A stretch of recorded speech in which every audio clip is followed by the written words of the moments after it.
Hello everyone, welcome back to our channel. अगर आपने terrace gardening पहले से किया हुआ है या आप बालकनी पोर्च कोई सा भी अगर आप गार्डनिंग करते हैं तो इसमें बहुत सारी ऐसी बातें हैं जो आपको ध्यान देने लायक हैं। तो अगर आप इस वीडियो को लास्ट तक देखते हैं तो आपको इंफॉर्मेटिव नॉलेज आपको मिलेंगी।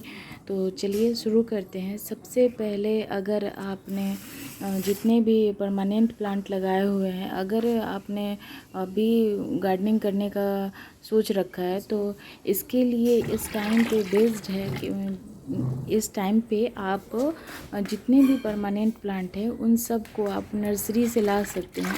अगर नर्सरी से नहीं भी लाते हैं तो इनकी कटिंग आप कहीं से भी लेके लगा सकते हैं। और कटिंग लगाने के लिए आपको हार्डवुड कटिंग लगाने की ज़रूरत पड़ती है, क्योंकि अगर आप बिगनिंग करते हैं, गार्डनिंग की शुरुआत है आपकी, तो इसमें अगर जैसी भी कटिंग अगर आप लगाते हैं तो वो नहीं चल पाएंगी। लेकिन जो पेंसिल की तरह अगर आप कटिंग लेते हैं, जिनकी स्टेम पेंसिल की तरह होती है, तो इस तरह की अगर आप कटिंग लगाते हैं तो ये आसानी से चल जाती हैं और इसमें बहुत ज़्यादा आपको मेहनत करने की भी ज़रूरत नहीं पड़ती है। तो यहाँ पे हमने एक तरफ से ये जैस्मिन की एक वैरायटी है जो येलो जैस्मिन, इसकी बहुत ही रेयर प्लांट मिलती है नर्सरीज़ में।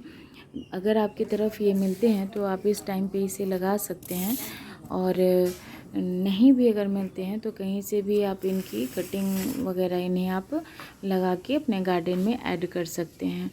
और इन सब के पीछे जितने भी ये फ्लावरिंग प्लांट्स हैं, इनके पीछे बहुत ही सस्ते और लो लो केयर, लो मेंटेनेंस और मिनिमम प्राइस, ये सब अगर आप चाहते हैं तो अपने ही घर में यूज़ हो रहे हैं किचन से रिलेटेड, किचन से जितने भी आपको वो कंपोस्ट वगैरह निकलते हैं, तो उन्हें कंपोस्ट तो नहीं कह सकते, जैसे ऑनियन पील्स हो गए और गार्लिक पील्स हो गए। तो अगर आपके प्लांट पे पेस्ट वगैरह का अटैक है तो आप ऑनियन और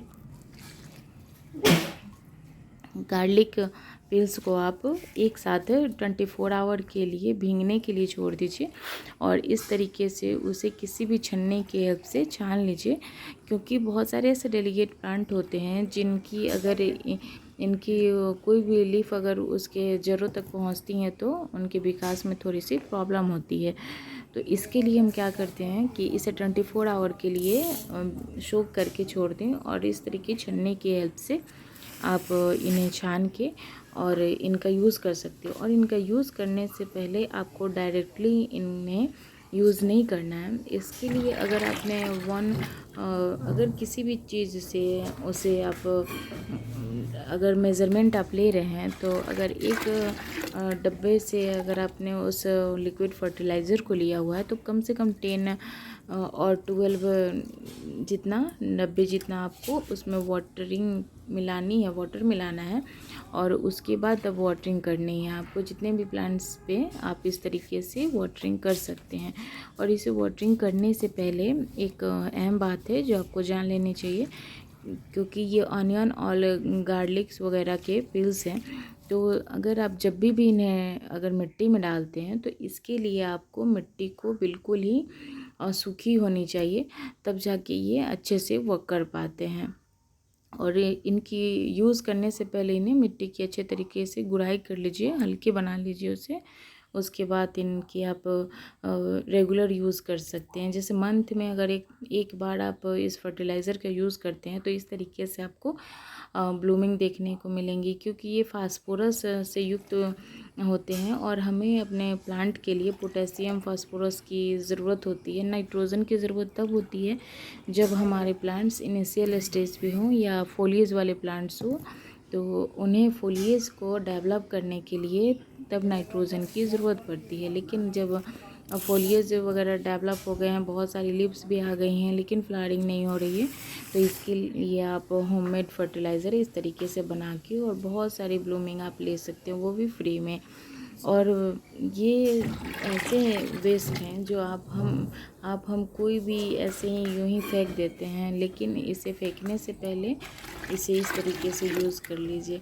और उसके बाद है कि आप जितने भी इसके पीछे हमने प्लांट्स दिखाए हैं इन सब की आप कटिंग्स भी लगा सकते हैं। इस टाइम पे नर्सरी से भी ला सकते हैं। अभी अक्टूबर और नवंबर जो है ये मंथ काफ़ी अच्छा होता है प्लांट्स को सरवाइव करने का, क्योंकि अगर आप मई जून की गर्मी में आप नर्सरी से प्लांट लाते हैं तो वो बहुत, आप देखेंगे कि 100 प्लांट्स आप लगाते हैं तो उनमें 50% आपको रिज़ल्ट मिलते हैं। लेकिन अभी के टाइम पे बहुत ज़्यादा गर्मी भी नहीं है, बहुत ज़्यादा ठंड भी नहीं है, तो अभी अगर आप ये सारे प्लांट्स को लगाते हैं तो ये आसानी से चल जाएंगे। और फरवरी मार्च आते आते इनकी ग्रोथ भी काफ़ी अच्छी होने लगेगी और इनमें ब्लूमिंग भी काफ़ी अच्छे तरीके से होंगे।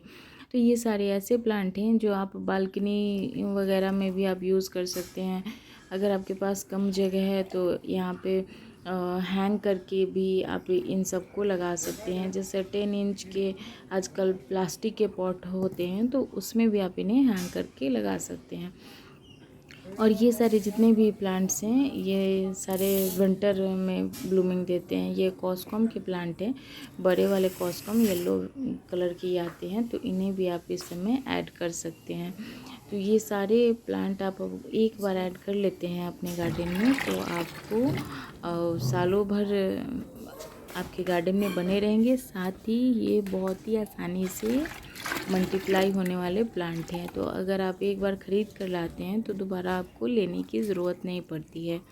और इनकी थोड़ी सी, बहुत ही लो केयर में ये प्लांट चलते रहते हैं। थोड़ी सी अगर आप इनकी केयर कर लेंगे तो ये आसानी से सरवाइव हो जाते हैं। अभी के टाइम पे अक्टूबर में रोज़ प्लांट पे आपको केयर करना बहुत ज़रूरी है, क्योंकि इस समय से लेके अक्टूबर से लेके और मई जून तक ये बहुत ही अच्छे क्वांटिटी में फ्लावरिंग करते हैं। हमारे साइड में तो ये अप्रैल मई तक फ्लावरिंग करते हैं, लेकिन जो ठंडे प्रदेश हैं उधर ये मई जून तक ये आसानी से सरवाइव कर जाते हैं।